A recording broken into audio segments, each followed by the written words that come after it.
There is this very specific, like, intoxicating feeling when you are part of a crowd and a speaker up on stage is just validating everything you already believe. Oh, absolutely. It's that echo chamber effect, right? Yeah, exactly. It's that collective head nodding, the righteous indignation when they point the finger at all the people you despise. You feel safe, you feel justified in your anger. Right. And because of that, you are completely, totally vulnerable. Because you aren't really thinking critically anymore. Exactly. I mean, your critical thinking has shut down. You've let your guard down entirely because you're just cheering for your side. And today, we have a deep dive that explores what happens when that exact psychological phenomenon is weaponized against an audience. It is such a brilliant historical case study. It really is. So we are unpacking a stack of your notes and historical excerpts detailing a masterclass in ancient persuasion.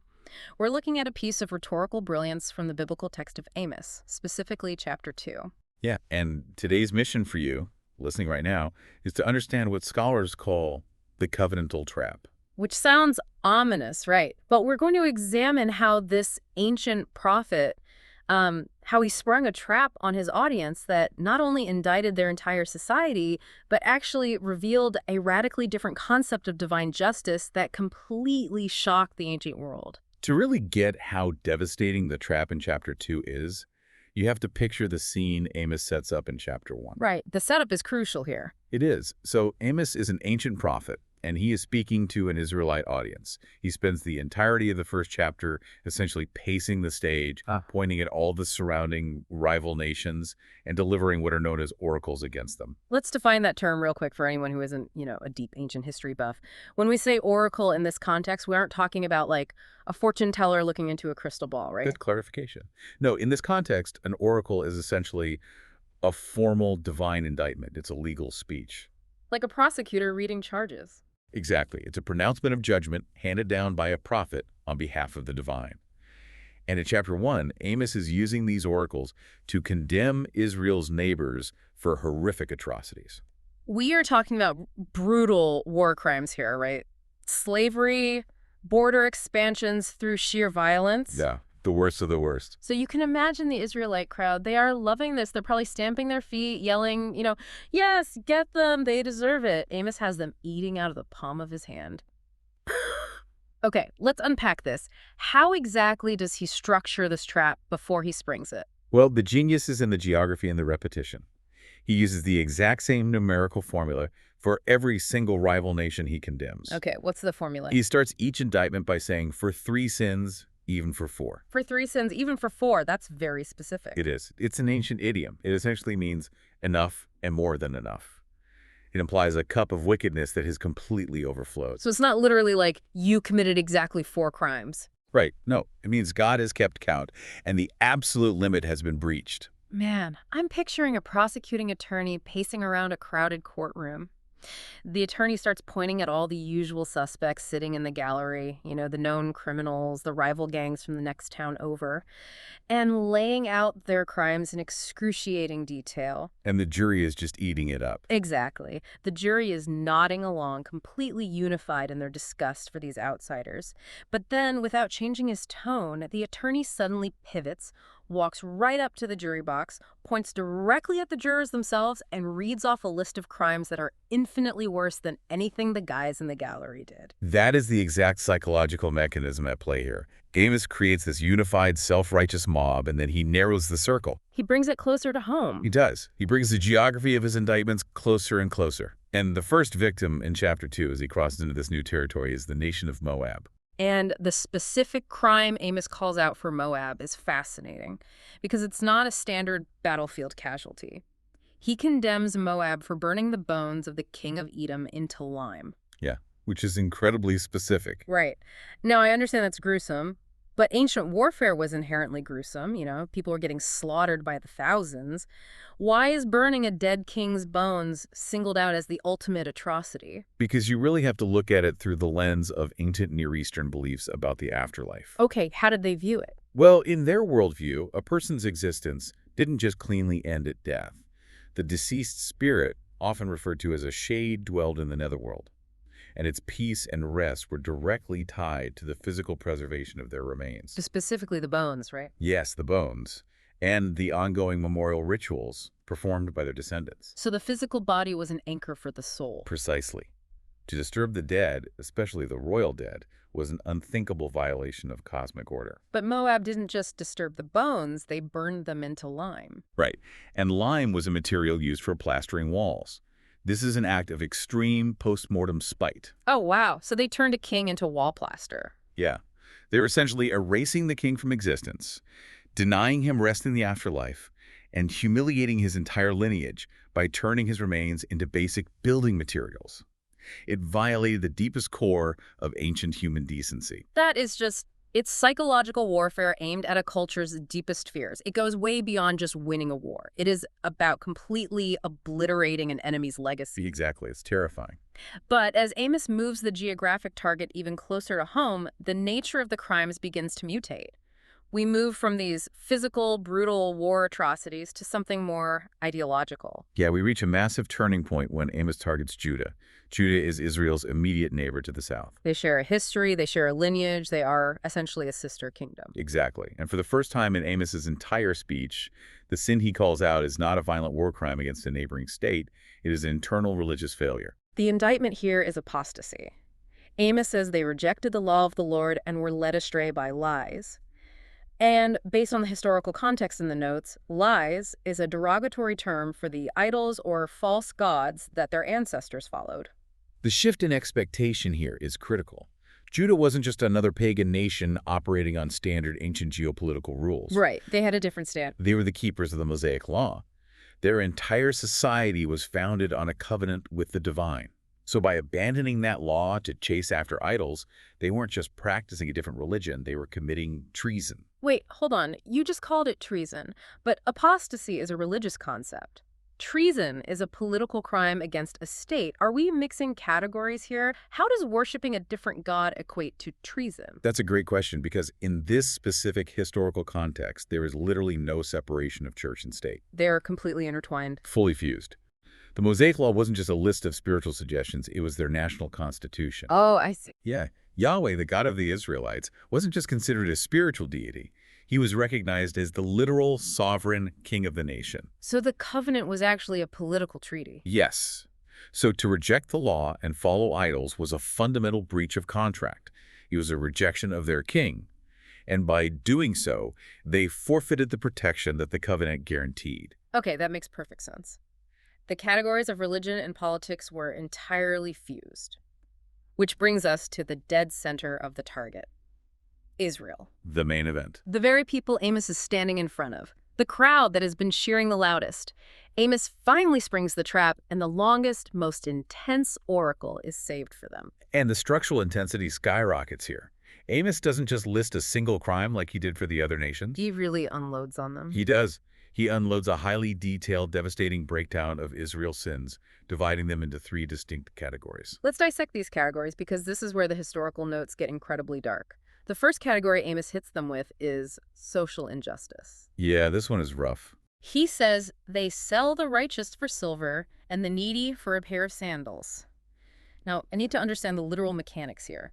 Is Amos speaking metaphorically, or did a human being actually get traded for footwear? It is disturbingly literal, and it has to do with how the elite exploited ancient debt laws. How so? Well, in this agricultural society, a poor farmer might need a tiny microloan just to buy seed for the season or feed his family during a famine. The wealthy elite would grant these loans at exorbitant interest rates. So they set them up to fail. Exactly. When the farmer inevitably couldn't pay it back, the creditors used a legal loophole. They would foreclose on the debt and seize the debtor's person, or even his children, selling them into debt slavery to recoup the loss. Over a debt as small as the price of cheap shoes. Yes. A pair of sandals was an item of trivial, everyday clothing. That's insane. Amos is describing a society that has completely commodified human life. The wealthy are ruining generations of families, ripping them from their land and forcing them into servitude just to make a tiny, insignificant profit. It's the absolute devaluation of humanity for the sake of extreme greed. Valuing a human being's freedom less than your footwear. That's exactly it. And that directly fuels the second category of crimes, the oppression of the vulnerable. Amos says they trample the heads of the poor and deny justice to the afflicted. And the notes emphasize that this wasn't just passive neglect. Right, look at the physical language there. Trampling the head. It is active, aggressive subjugation. It's violent. Very. And Amos specifically mentions denying justice to the afflicted. This reveals the mechanism of their oppression. The legal system itself had been weaponized. Oh, right, because the courts were supposed to be the one place where a poor person could find protection under the law. Exactly. Instead, the elite had corrupted the judges. The courts were just another tool for the rich to extract wealth and crush anyone who didn't have the funds to bribe their way to a fair verdict. It's systemic abuse masquerading as law and order. And that leads to the third category, which is honestly the most staggering to me: religious hypocrisy. Amos points out that while they are committing these horrific economic crimes, they are also engaging in blatant immorality. Yeah, he specifically mentions a father and son using the same girl, which violates every boundary of their own religious law. And then he notes they are drinking wine extracted from fines imposed on the poor right inside the temple of their god. That's the detail that just gets me. Right. Here's where it gets really interesting.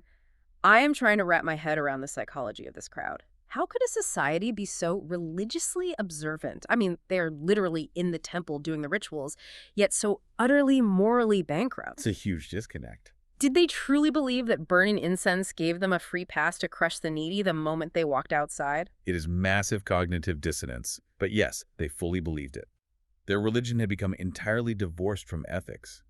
They were treating Yahweh like a cosmic vending machine. A vending machine. Yeah, like the logic was, if we put in the right sacrifices, if we perform the right chants, if we drink the sacred wine, then out pops national security and personal blessing. Wow. So they were meticulously going through the ritual motions of their covenant while violently violating its core moral tenets. Exactly. They were financing their lavish religious festivals with the money they squeezed out of the vulnerable. It's like a corrupt CEO who embezzles his employees' pension funds, uses that stolen money to throw a massive charity gala in his own honor, and then expects society to applaud his deep moral character. That is a brilliant modern parallel. They really thought the ritual excused the reality. Unbelievable. But Amos doesn't let them hide behind their rituals. The severity of their hypocrisy isn't just about the actions themselves, it's about the historical amnesia required to commit them. Right, they had to forget who they were. Exactly. Amos forces them to look in the mirror and remember exactly who they are and where they came from. He hits them with a massive history lesson to point out the irony of their behavior. The notes show Amos reminding them of their own origin story.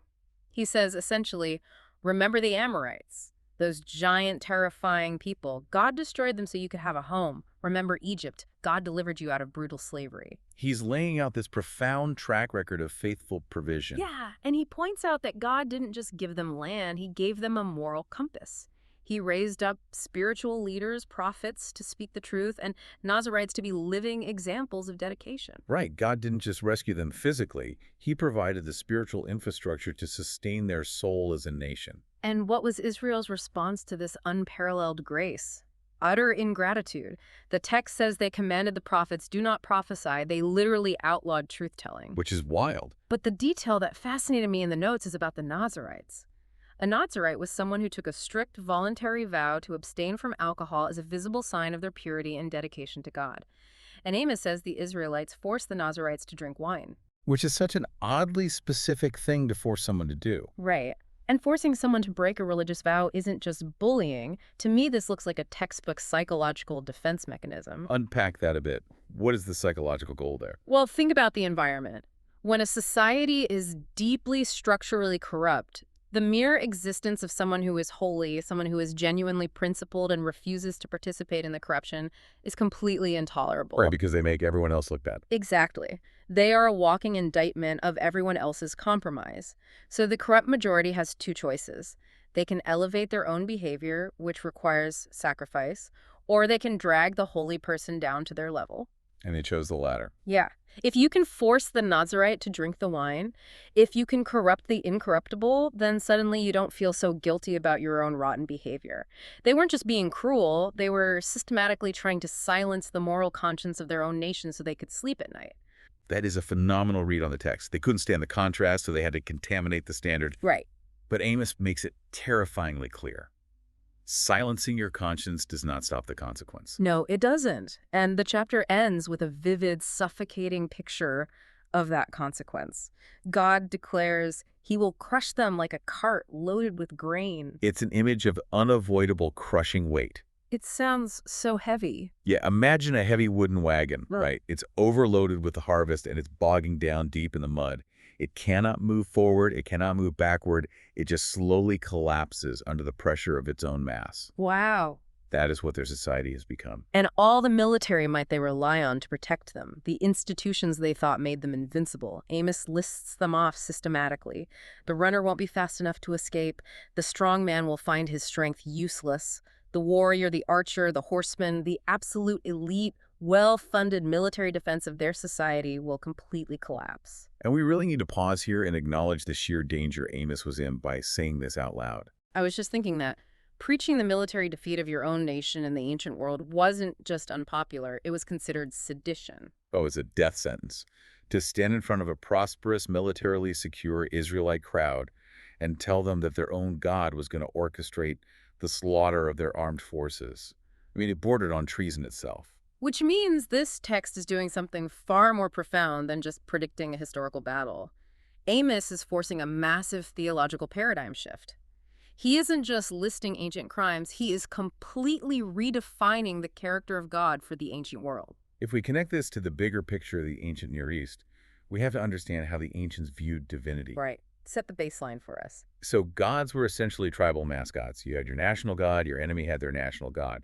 And your god's only job was to protect your borders, ensure your crops grew, and help you win wars. Very localized. Very. Their support was unconditional as long as you fed them with sacrifices. It was ultimate partisan politics, like, my God is for my nation, right or wrong. Exactly. But the Yahweh that Amos presents in chapter 2 shatters that ancient framework into pieces. Okay, how so? First, Amos introduces God as the universal judge. He isn't just a local deity confined to Israel's borders. He is the sovereign Lord of all history. He holds Moab, Edom, Judah, and Israel to the exact same universal moral standard. So he's not a mascot waving a team flag. He is a moral absolute. Precisely. Second, and this was truly revolutionary, Amos reveals God as the champion of the vulnerable. Which was completely backward to them. Yes, in the ancient world, the gods were believed to favor the strong, the wealthy, and the kings. The elites were seen as the gods' representatives. But Amos's God identifies so intimately with the marginalized, the poor, and the afflicted that when the elite weaponize the courts against them, God takes it personally. Trampling the poor is considered a direct declaration of war on God himself. Exactly. So selling a desperate farmer for a pair of sandals isn't just a ruthless economic policy, it's a direct assault on the creator. And that logic dictates the third major shift, which is the absolute rejection of ritualism. Right. This forces the audience to answer a very uncomfortable question. What is the actual purpose of worship? For the God Amos is describing temple worship, the beautiful songs, the expensive incense, it is all deeply offensive if the worshipers are simultaneously crushing the needy. Amos makes it radically clear. For this God, justice is worship. You cannot bribe the divine with rituals to ignore your lack of ethics. That must have been utterly terrifying for the audience to hear. I mean, their entire system of religious bribery was essentially useless. Totally dismantled. But there is a nuance here that I want to catch. Throughout this text, we keep seeing that recurring phrase, "For 3 sins, even for 4, I will not relent." What does that tell us about the timeline of this judgment? It highlights a God who is incredibly patient, but absolutely decisive. So he's not just flying off the handle. No, God doesn't strike a nation with lightning the first time they make a mistake. The formula implies that he allows time. He lets nations fill their cup with wickedness. There's a profound restraint at work, giving them space to change course. But patience is not permission. Exactly. His mercy is not an excuse to build systems of ongoing calculated evil. When that cup finally overflows, when the limit is breached, the judgment is absolute and it is inevitable. And what strikes me from the notes is that this judgment isn't portrayed as the reaction of a cold, distant algorithm. Amos is describing a relational judge. Yeah, it's very personal. This ties directly back to that history lesson Amos gave them. God remembers delivering them from slavery. He remembers providing for them. His judgment is the reaction of a faithful provider who is responding to a partner that has willfully and repeatedly betrayed the relationship. It is deeply personal. The covenant wasn't just a legal contract, it was a marriage. And Israel didn't just break a rule, they shattered a relationship. So what does this all mean? For you, listening right now, taking this deep dive into ancient history reveals something incredibly relevant. Amos Chapter 2 is a chilling psychological profile of how an entire society can completely blind itself. It really is. We've seen how the elite can manipulate the legal system to exploit the vulnerable and then use the veneer of religion to justify it.